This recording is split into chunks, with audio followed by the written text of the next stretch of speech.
Hey folks, how's it going? Jimbo here with this week's episode of Fatline, episode dos, episode 2. Give me a second while I get my notes going. I'm very unprepared. Got lots to talk about this week. Got a review for Metro Pro Wrestling out of Kansas City.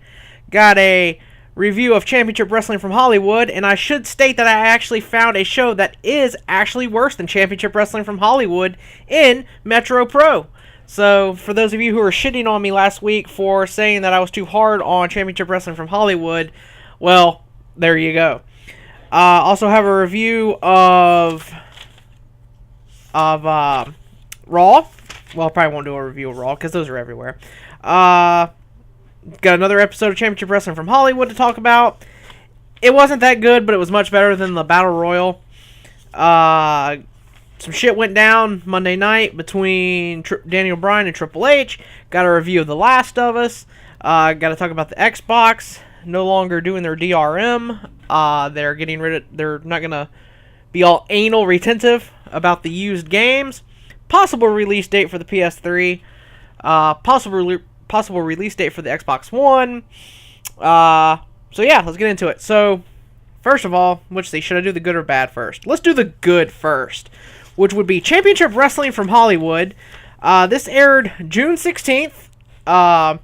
Show starts off with a promo between Pretty Peter Avalon and Ray Rosas, John Ian, a random chick in the background, and some interview douchebag. I don't know who he was. He looked like a douche. He had like this ugly ass spiked hair. Looked like a moron. John Ian basically said there was going to be a cage match. Now, when he said there was going to be a cage match, he just kind of turned, looked at Avalon and Rosas, and then he turned and looked, and he said, "You." Then he turns around and looks at Rock Ness Monsters, and he says, "You." So there's going to be a cage match between you and you. Now, there's 4 people standing there. What does you and you mean? So, at this point, I'm thinking it's going to be a singles match, but we'll get to that in a little bit. So, yeah. That was that. They announced that Ricker lost his title and is gone from Championship Wrestling from Hollywood. I don't see that match on YouTube. It was really hard to even find the Championship Wrestling from Hollywood YouTube channel because there appears to be like 4 of them. And so it could be on one of them and I just didn't see it, but I'm not really that interested in seeing it, to be quite honest. I already know who won, what the deal is there. So, that's that. First match is Famous B versus SoCal Crazy. Both of these guys are actually pretty good. Now, I don't have a problem with either one of these guys. SoCal Crazy, the name just screams, I don't want to leave California. So I'm just going to stay here while like everybody else I wrestle with passes me up and goes to other places. But that's like half the roster. Nobody looks like they want to put in the work to get to a higher caliber of a place to wrestle. You know, like there's a couple of them who I could see maybe doing something, but everybody just looks so like they're so depressed and bored and everything. But maybe that's just because it's Championship Wrestling from Hollywood. Because from what I hear, it's not that great of a place to be. Building looks a lot better this week than it did during the Battle Royal. Which they actually come out later and say that it is it's a casino. So that's pretty good. During this match is when they announced that it's going to be a tag team cage match. So the whole you and you thing, I guess, makes sense now. But it should have been... They should have just said, it'll be you, Pretty Peter Avalon, and Ray Rosas versus you, Rock Ness Monsters. Anyway. During this match, Todd Kinley took a shot at TNA, which I'm guessing is a shot, and a shot at Taz. He said something about commentators having their own agenda. So I wonder what... there was nothing about it in the Observer as far as there being a problem between anybody. Although Todd Kinley was kind of a goofball, not knowing when the pay-per-view was going to take place, the last TNA pay-per-view. It was actually 2 weeks away from happening, and he kept saying this Sunday. And never corrected it. So, not knowing... Being a color commentator and not knowing when the pay-per-view is happening is, without a doubt, the biggest, stupidest thing you could do in wrestling. I mean, write it down. If you're unsure, pull it up on your phone. I mean, these days with smartphones, You can find anything on the internet just by hitting Google. Or just iPhone. All you gotta do is just go to the front page and hit Safari, and you're good. It'll even pull it up right there in the address bar. You're good to go. So that was stupid that he didn't know when the date was. And then, I would have fired him right there on the spot.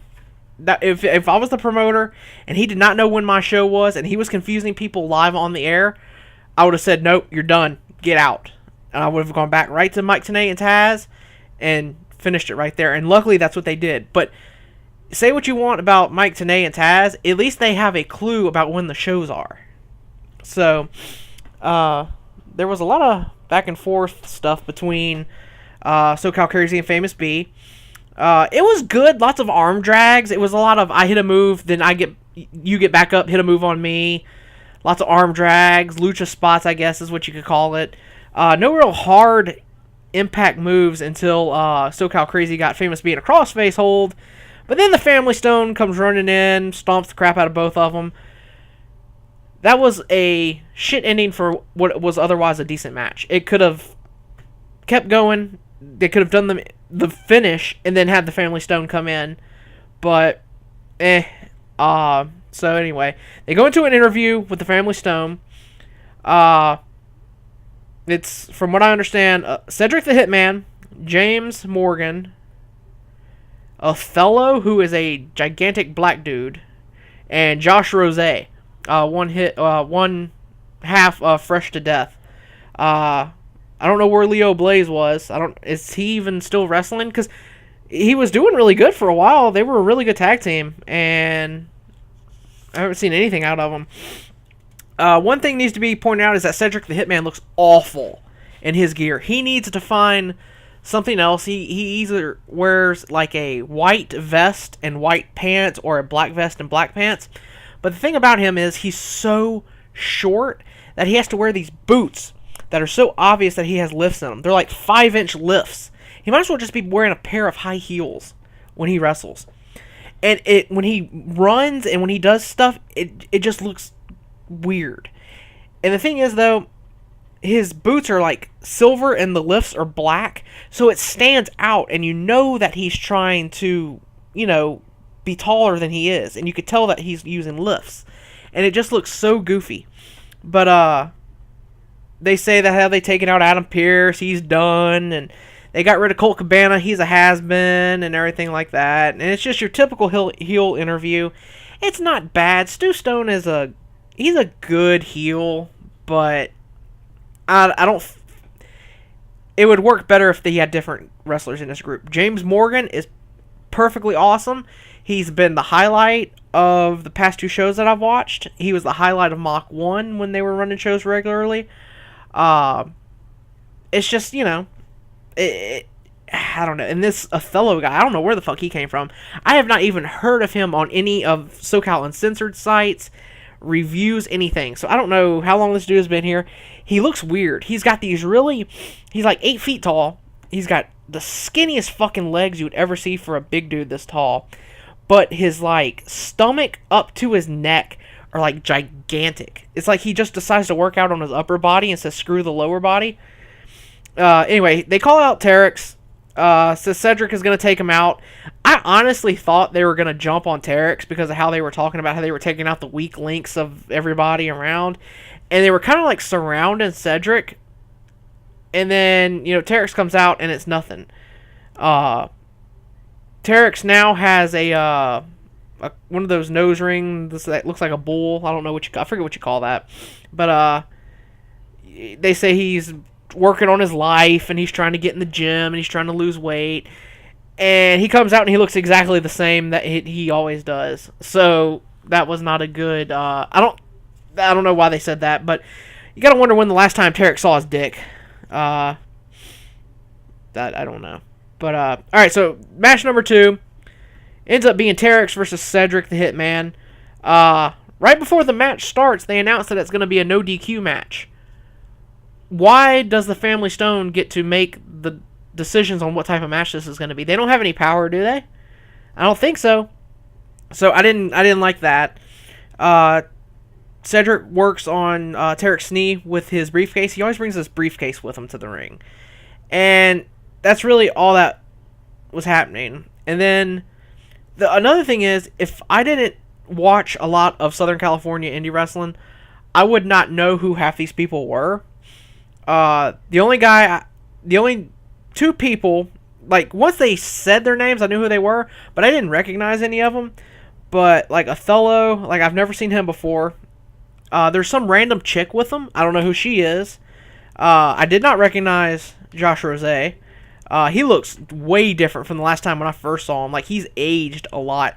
He looks like some dude you'd see in an 80s action flick. Like, his hair, he doesn't look like he used to.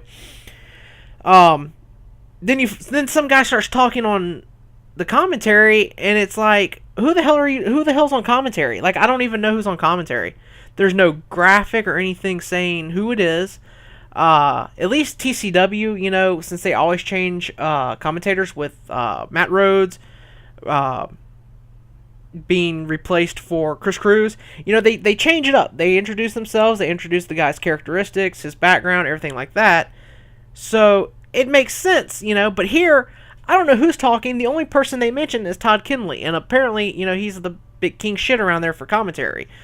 And then you find out that it is Stu Stone's lawyer, Morty Lipschitz, not Morty, I can't get that out. And you gotta say, like, who the hell are these people talking? They don't even say their names at the beginning of the show. Like Raw, they put up the graphic, just even if it's a split second, they show the graphic. Nothing on here. So that kind of sucked. Tarek hit a huge Samoan drop, but Stu Stone interrupted it. Then they fight for a few more seconds, and then the random chick gets on the apron, and Cedric goes back to work on Tarek's knee. There's a few more back and forth moments, nothing really to get up excited about.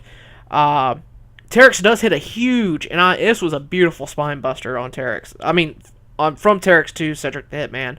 Really good, but the minute he got up, James Morgan, and this is why I said he was perfect. James Morgan comes in and hits maybe the best bulldog I've seen in a long, long time on Tarek's. So far, he's been the bright spot the past 2 weeks that I've watched the TV show. Then the big dude, Othello, comes in and hits Tarek's with a heart punch, giving Cedric the Hitman the win. Cedric and Morgan then helps Stu Stone give Tarek's a moonsault. And that it wasn't like a one off the top rope. It was just like they hooked his arms and helped him backflip, and that was it.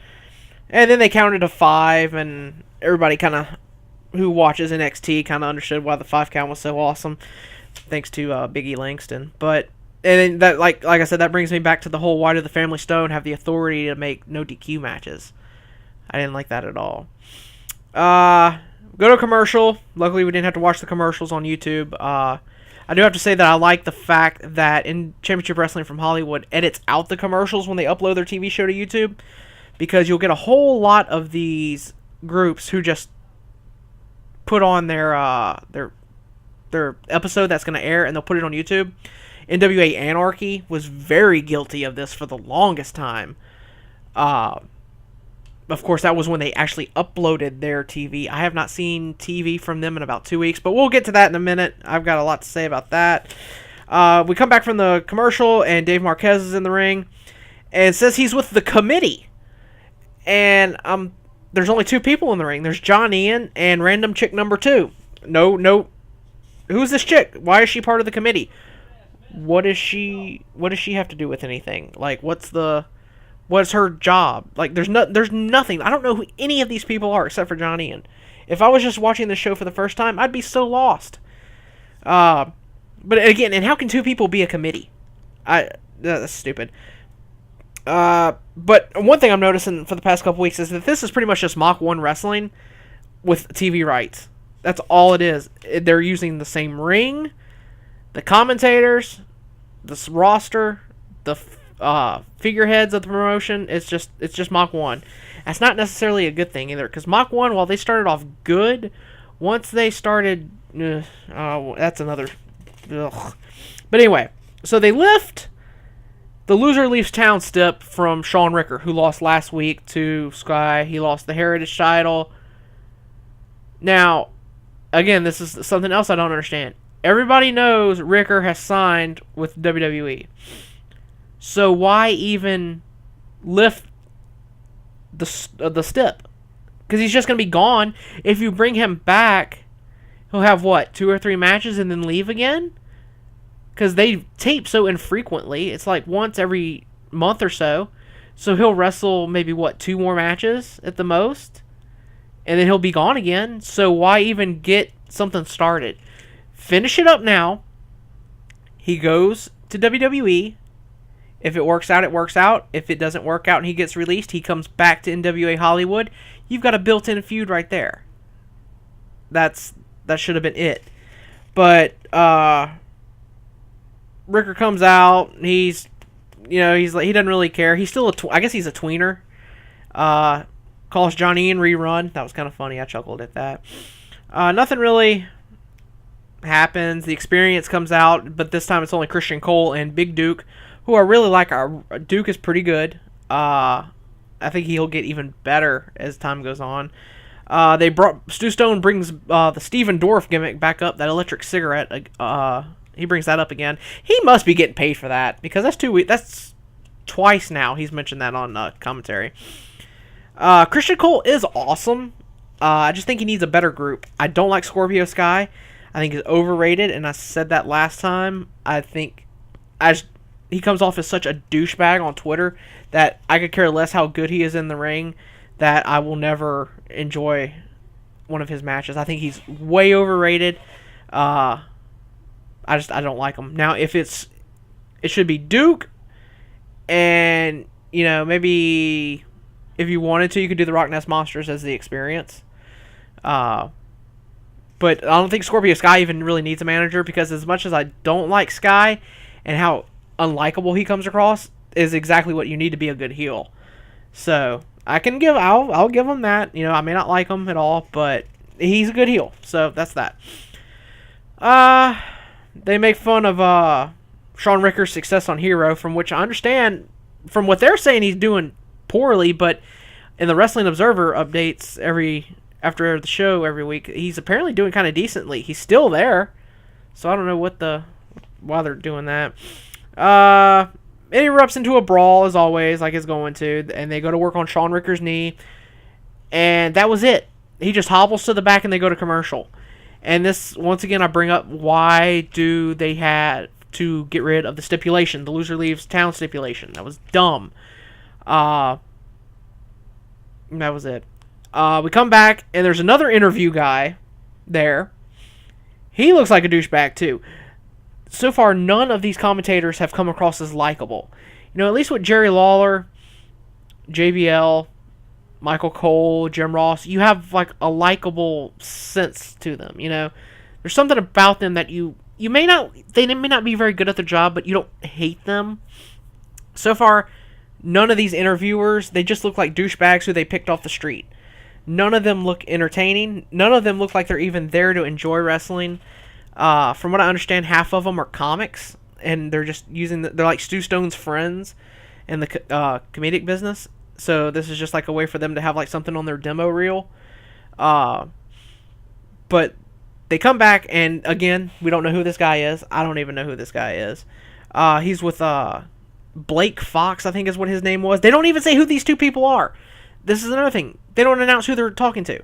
And he goes, so the interviewer asked Blake Fox, he goes, where's your girlfriend, Shelly Martinez? And we all know if you follow wrestling, she's up in New Jersey right now with PWS doing a lot of stuff up there. So she may be out of Southern California for a good while. And Ricky Mandel just comes in, and he starts yelling at Blake Fox, and there's a pull apart, and that's it. That was it. Just comes in, screams out, "I'm going to get you," and a bunch of people come running out of nowhere, and they break it up. That was it. No, and then nothing from the commentators after that. They just go straight into the cage match, the main event cage match. Pretty Peter Avalon, Ray Rosas, they are awesome. I cannot say enough good things about these two guys. They rock. They are awesome. I will always watch their matches when I see them in the match, whether it be for Championship Wrestling from Hollywood, PWG, SoCal Pro, anything. I will watch what they're in. IWL, they're about to wrestle each other in IWL in 2 weeks, I think. It's coming up pretty soon. June 30th, I want to say, at the Santino Brothers Wrestling Academy for the Too Intense for TV or Too Insane for TV the Roku taping that they're doing. It's pretty cool. They are awesome. And then, as I'm all jacked for this tag team cage match, I'm a huge fan of cage matches. I think cage matches are the perfect way to end feuds because it should be a feud ender. This match, Texas Tornado matches, Texas Death matches, Last Man Standing matches, those are perfect feud enders, but to me, the cage match is the best one of all. But then they go and have to ruin it by saying it's going to be escape rules only. To me, that just says running from the fight makes you a pussy.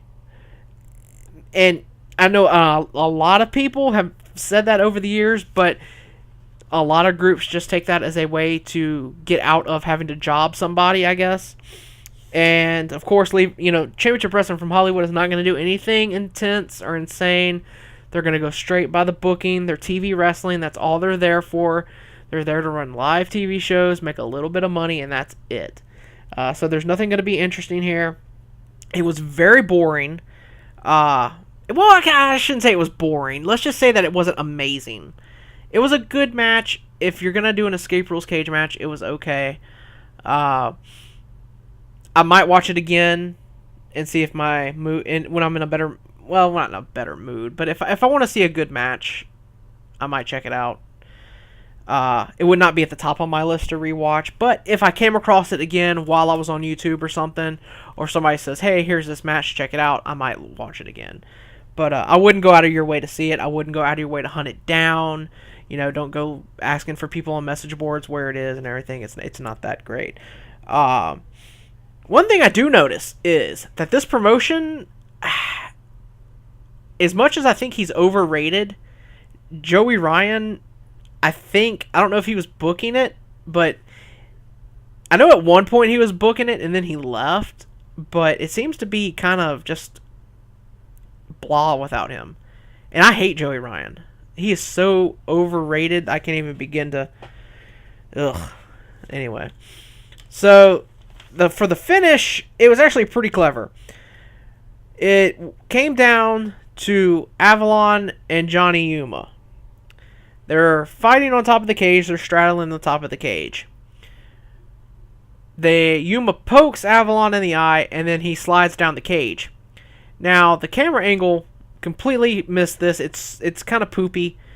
But what you don't see is you see Yuma landing on Rosas' shoulders, like in a chicken fight thing.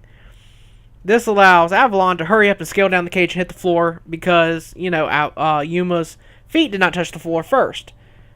Avalon's did. So that was kind of cool, kind of clever. I've seen that finish somewhere else, and I cannot for the life of me figure it out. And I know it's on the tip of my tongue, and I want to say maybe WWE did it, but I can't think of it right now. But it was certainly a lot better than the Battle Royal episode. And really, the only interesting Battle Royals are AIW's Gauntlet for the Gold and the Royal Rumble. I did like TNA's Gauntlet matches because they were Battle Royals. They were timed entrance Battle Royals. But they would also have pinfall, submissions, over-the-top rope, knockout, stuff like that. So you weren't always waiting for somebody to get thrown over the top rope. It could come from a pin. It could come from anything. So I like those Battle Royals. I like the Japanese elimination style Battle Royals. Those are fun, but they're always comedic matches in Japan where you do Battle Royal. It's just people piling on top of each other, which actually, if you think about it, makes a lot of sense because why the hell not? But so yeah, it wasn't an amazing match, but it was okay. So now I actually found a show that was actually worse than Championship Wrestling from Hollywood, believe it or not. And the thing is, that which is so bad about this group is they actually have a lot of good Midwest talent. But man, this show just shit the bed with me. Holy crap. I don't know what the deal was, but it was bad. But it starts off, this is Metro Pro Show 121. If you want to go check it out. Which I honestly would suggest you not. But anyway, so because I watched it for you, and I'm going to tell you how bad it is, so you're not going to have to go watch it. Anyway, Metro Pro Show 121, The Commission, which consists of Pierre Abernathy, Evan Jalistico, and Gary J. as the homeless man. They come out. Commission are the tag team champions. They're the Metro Pro tag champs. Now, these three guys are extremely talented. They are good. But they obviously do not buy gear. All their gear looks homemade, except for Gary J. Gary J actually looks pretty decent in his gear. He looks like he put in some effort. But Abernathy and Jalistico, whew, they look so low budget. And it's weird to think that they were actually very close to starting something in Chikara, like a big angle with them, looking like they do. They come out and they look just goofy as shit. And it's insane to think that Davey Vega and Matt Fitchett came from this group. And Davey Vega and Matt Fitchett are insanely good. They're the Sex Bombs in AIW and AAW in Chicago. So if you want to check them out, please do. And Gary J, check him out. But Pierre Abernathy and Evan Jalistico, I don't know. If they would buy some gear, they would be a whole lot better. They're decent they're actually really good on the mic. Pierre Abernathy has like this huge overbite, and he honestly looks like a beaver. And I hate to be rude, and because this shit is just fucking insanely like huge. So when he talks on the mic, he's got this weird voice, so people jump on him. He's a good heel. He's a good speaker. Jalistico, he's good on interviews too. He's a decent wrestler, but it's just their look. Their look is holding them back so much. One thing I noticed is while they were talking, this weird music kept playing through the promo. Like it was like somebody was gonna make it into a highlight reel or something, but goofed up when they were editing the show and kept the music in or something, or like they sent the wrong film to the editor or something. But it would just be like every now and then you would hear it, and then you could hear them talking, and then you would hear it again, and you'd hear them talking, and you'd hear it faintly, and then you would hear it faintly for like a good few seconds, and then it would stop, and they would keep talking, and then you would hear the lyrics again, and I don't know what the hell happened with that.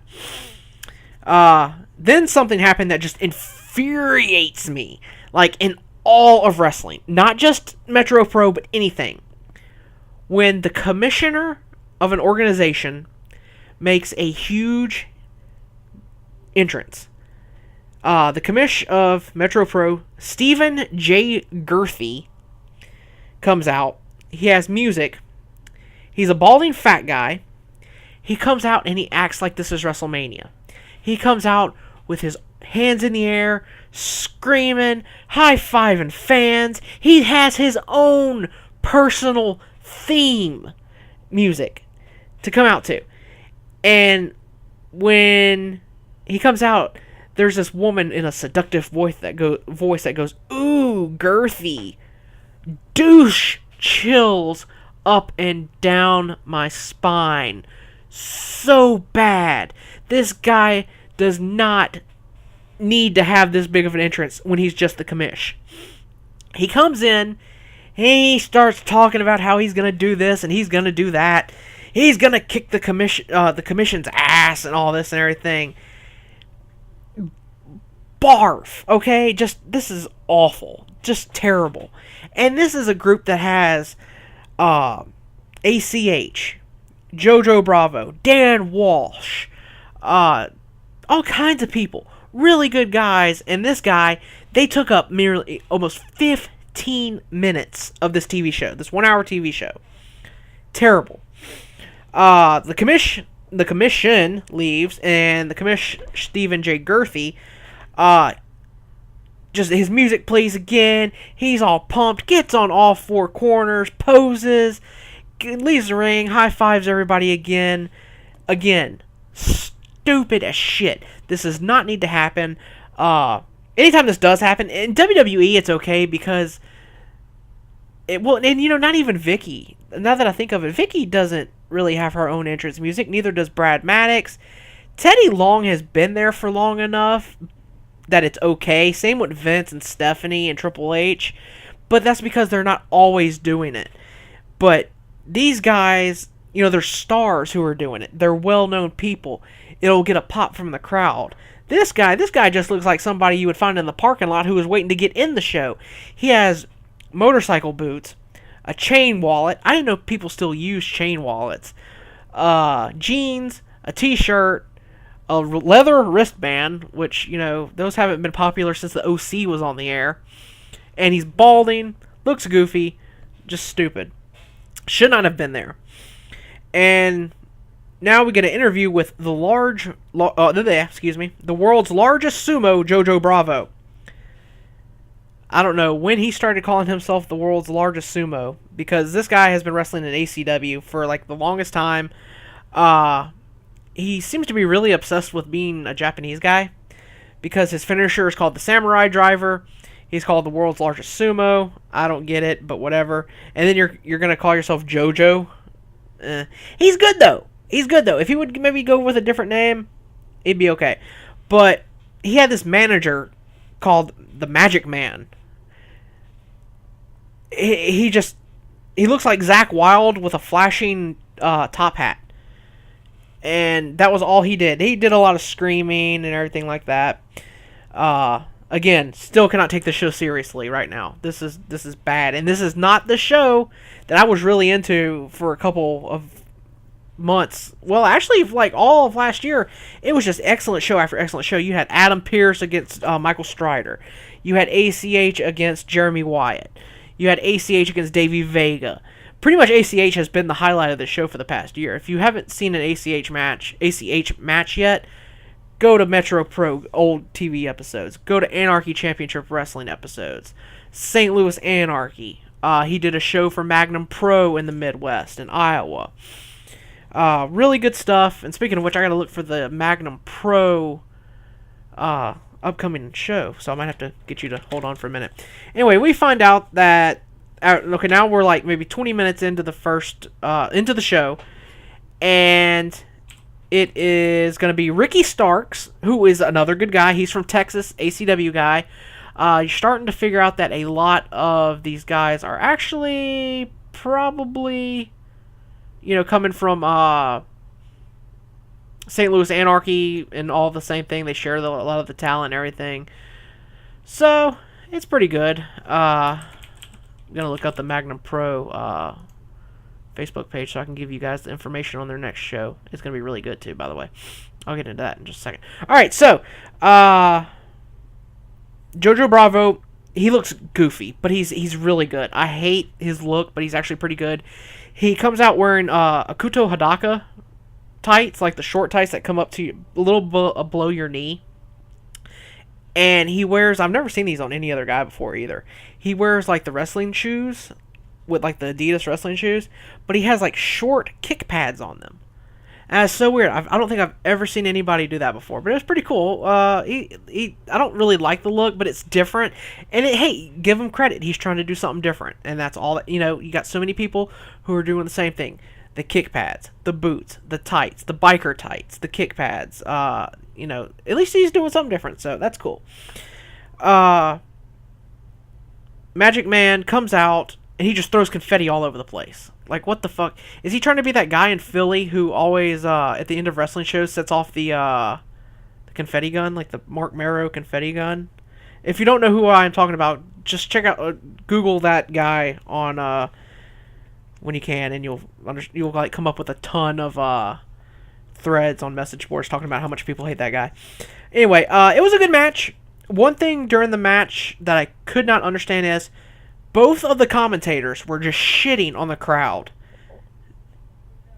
Both of them. I at first was thinking maybe it was one person, but then as you listen to it, they both kind of have the same voices, so I'm thinking maybe they're brothers or something. They didn't identify themselves at all, but they were just both just shitting on the crowd.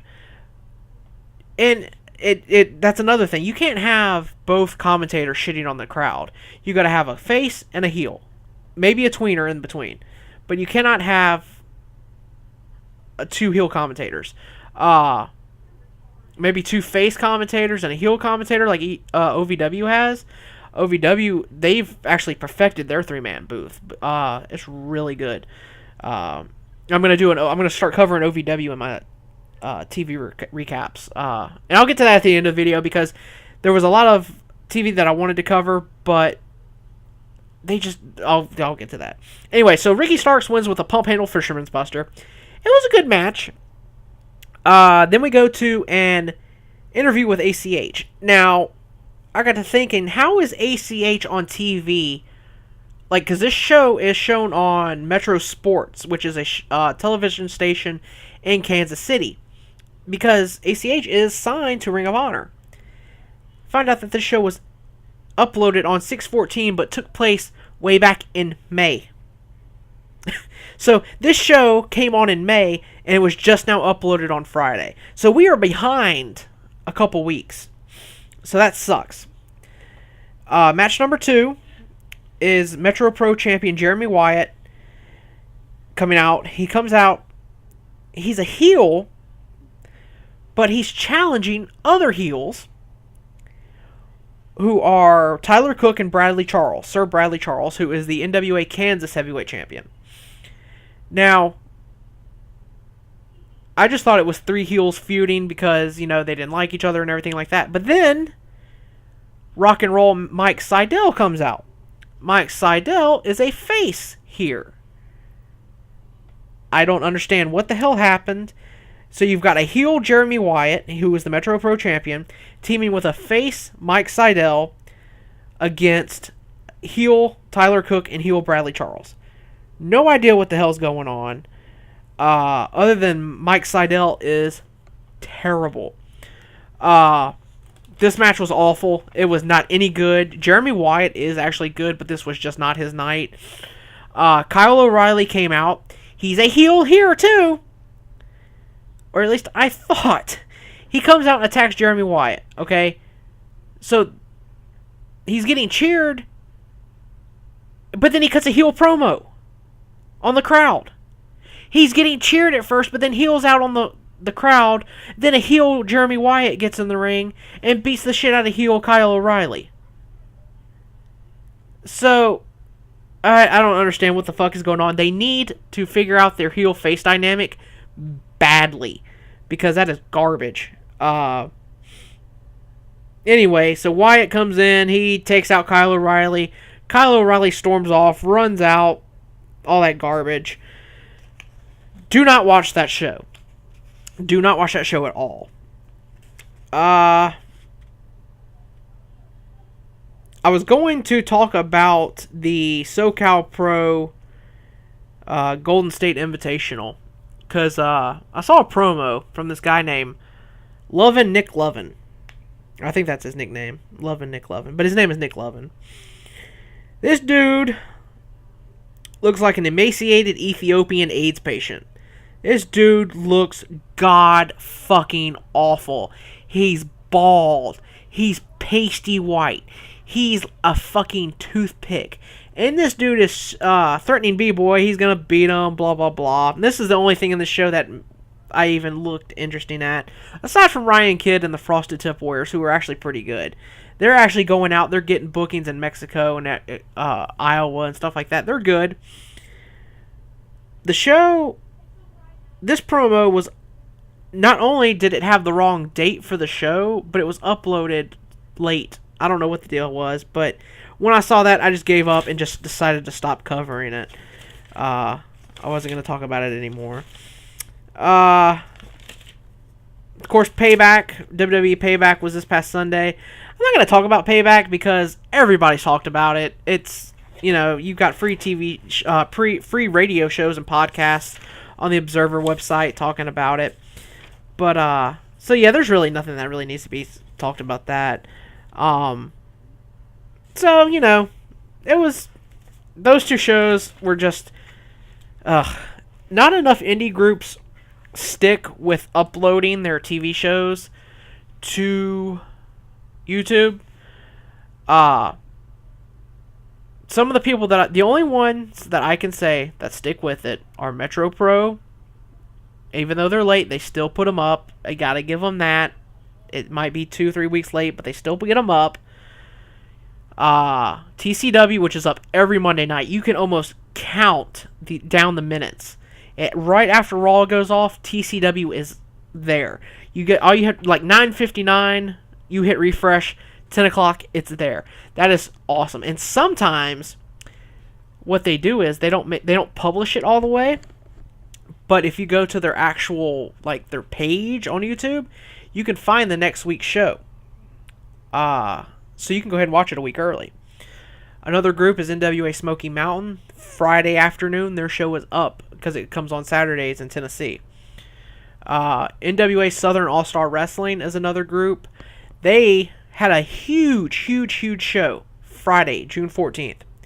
Saturday afternoon, the whole 2-hour show was edited.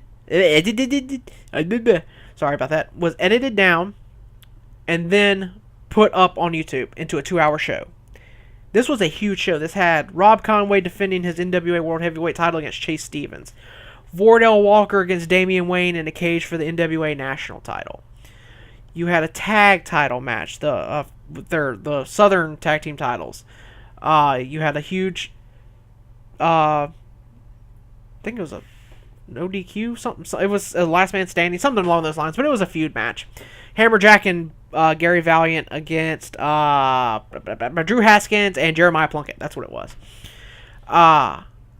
But if you put an effort into even if it's a YouTube show, and you put effort into it, you're going to get views. You're going to get likes. You ad revenue that motherfucker, and you get money from it. You pimp that shit out everywhere. Promote it. Put it on the flyers that people can get on your YouTube channel and watch your TV show. Why is that so hard? You've got NWA Anarchy who used to do that. This past week, actually for the past couple weeks, there's only been like one match here, one match there, one match here. That's it. They used to always upload their TV show. Not doing it this time. There was an NWA Wild Side, but that's so old, I don't know if people would be interested in it.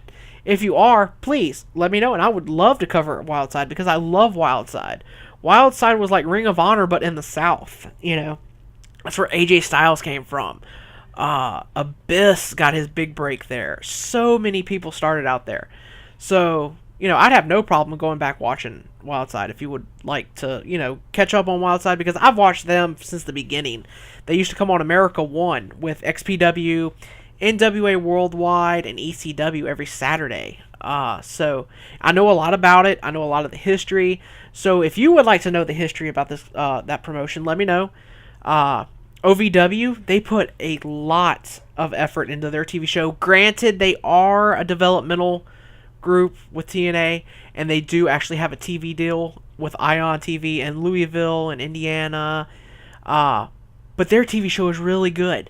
They've got a lot of good storylines this past week, and they're very progressive, I have to say. They're very good with I'm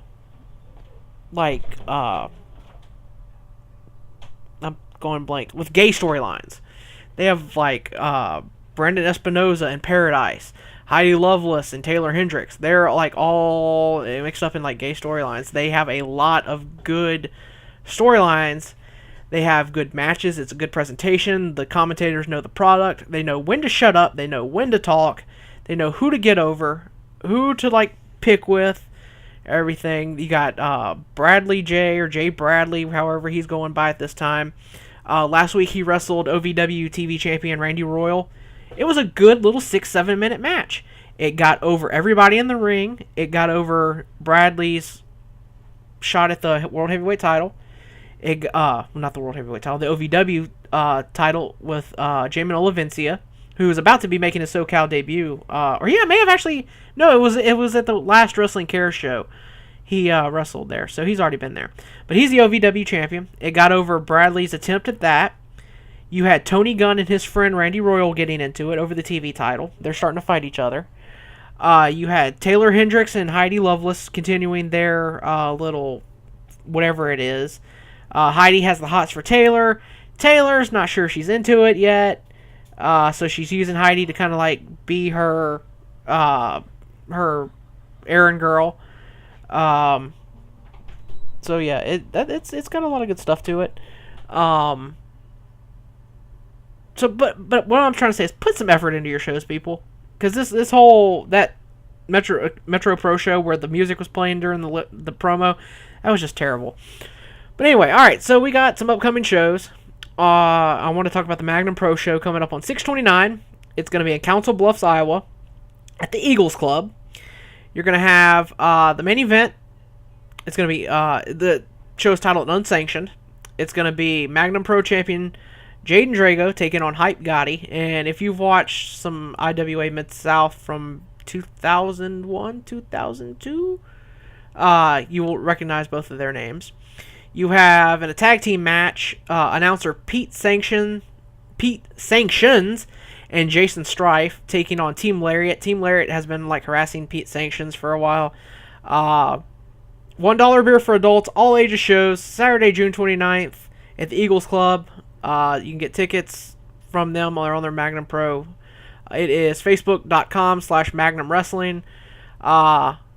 That tag match just screams turn for Jason Strife. Maybe it's just me, but anytime I see a wrestler teaming up with an announcer or something like that against like two actually like a tag team, it just screams heel turn for the guy teaming with the announcer. And Jason Strife is a really good heel. Like, he's awesome. So I don't know. I think Pete Sanctions might be getting a knee to the face. Maybe I'm wrong, but I'm calling it. I'm calling heel turn. But Magnum Pro, I gotta say, I have trouble finding your results. I'm looking on your Facebook page, and while I do see lots of promotion, Smart Mark video stuff. There we go. All right, so the last show. Okay, here I can go over the thing. Good. I never see these on my page. That's weird. Okay, so Team Lariat defeated the American Bulldogs, who are an excellent tag team in the Midwest. After pinfall by Joey on Mad Dog McDowell. Really good tag team. They took out Pete Sanctions. They don't like the fact that Pete Sanctions is announcing their victories by cheating. So, that sets up the whole tag match. You had the Omaha Chainsaw SM King defeat Darren Corbin with the Death by Chainsaw Bomb, which is a full Nelson bomb. Strongman Nate Anderson over the Natural JJ Garrett with a spine buster. You had match 4, Devin Thomas defeat Superfly with the Widowmaker, which is a reverse Death Valley driver. Superfly is really good. I could see him doing awesome in SoCal or, the Northeast Indies. He's really good. Mikey Danger defeats Buck Albright and the pop icon Donnie Pepper Cricket in a 3-way dance. Donnie Pepper Cricket was in IWA Mid-South right there towards the end of their first run. Guns and Beer, Duke Cornell and Bo Gott defeated the Omaha Bears after a double burning hammer. And Hype Gotti beat Jason Strife to become the #1 contender for the Magnum Pro title when Tony Cortez threw in a towel to stop the match. See, right there, that just screams heel turn for Jason Strife. He got screwed in this match. Now he's got a team with an announcer. I'm calling heel turn. And then in your main event, Jaden Drago defeated Eric Cannon after a super kick.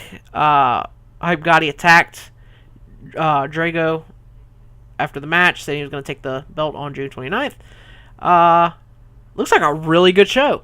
I do not know if their shows are on Smart Mark. Let me take a look here. Okay, their shows are not on Smart Mark Video on Demand, but you can get the DVDs from Smart Mark Video. It's awesome. They're a great group. The Battle Royale Cups are awesome. Get it. Go do it. Go buy it. It's going to be awesome. Just do it. Okay? All right. What else did I want to talk about? All right. Well, I think that's. Well, no, I guess we're got the video game stuff. Come for the meat and potatoes. Xbox has announced that they are no longer going to require the DRM stuff. It no longer has to always be online, so that's cool. A lot of people this week were letting Xbox have it and Microsoft have it. As far as that, people were like in the army. They're like, we can't get internet in Afghanistan and Iraq as well as we could in the U.S., so we need to have, this is not the product for us. Well, today at about 4 or 5 o'clock my time in Louisiana, they announced that they were going to get rid of the DRM. No online it wasn't required to be online, and you would be able to trade, sell, and with your friends, your games. So that's pretty cool. I'm still going to get a PS4. I'm a PS fanboy all the way through. Infamous Second Son looks amazing. Battlefield 4 looks fantastic on that system. So I think I'm just going to stick with the PS4 for right now. Dead Rising 3 looked god-awful. They said it was the zombie MMO that we've always wanted, and it looked really gritty and awesome, but then it started to go with the stupid weapons. Like, okay, a chainsaw is okay, but when you get like a teddy bear with a bomb strapped to it, that's just dumb. But I'm not sold on the Xbox yet. Halo is going to be the game that's going to make me break down and buy it, because I'm a big fan of Halo. I like Halo. There's gonna be some games that are gonna make me want to buy an Xbox. So it's gonna be one of those things where I really have to think about it. But right now, Xbox 4 is paid for thanks to YouTube. My work on YouTube is taking care of it. Really appreciate everybody subscribing to me and giving me feedback and everything like that, because if it wasn't for you, this wouldn't be possible. Wouldn't be able to buy half the crap I buy and give back to you. As far as video game playthroughs, I just did some AAA stuff. I did some Power Move Pro Wrestling. I've got the Warriors. Now, one thing that's always going to be going on is WWE Universe mode, because that never really ends. But here's a list of games that I have, and I want to hear some feedback of what you would like to see. I've got, now, you can pick any game you want out of this. Let me know, and I will play it. We've got Batman Arkham City. I've got a list here. Batman Arkham City. I'm going to finish Mass Effect 2 and do Mass Effect 3, so those are going to be happening no matter what.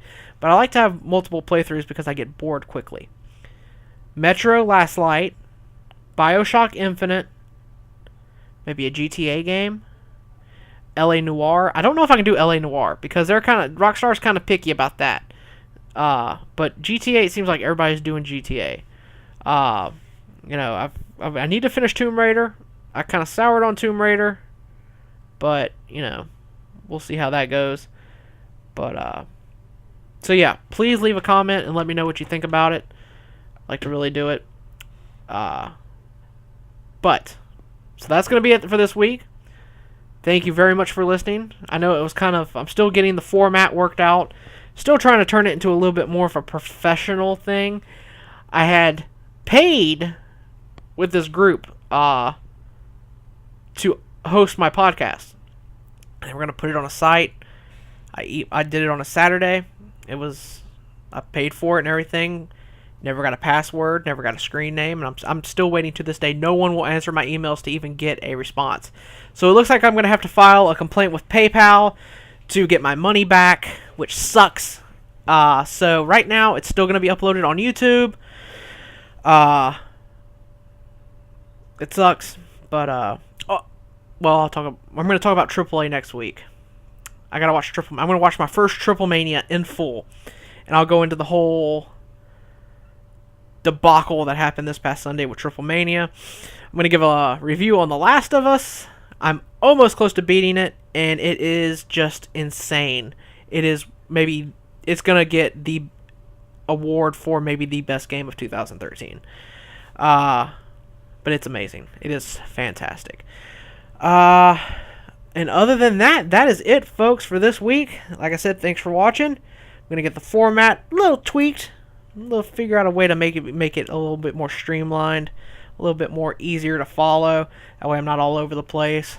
But thanks for watching. Tune in next week.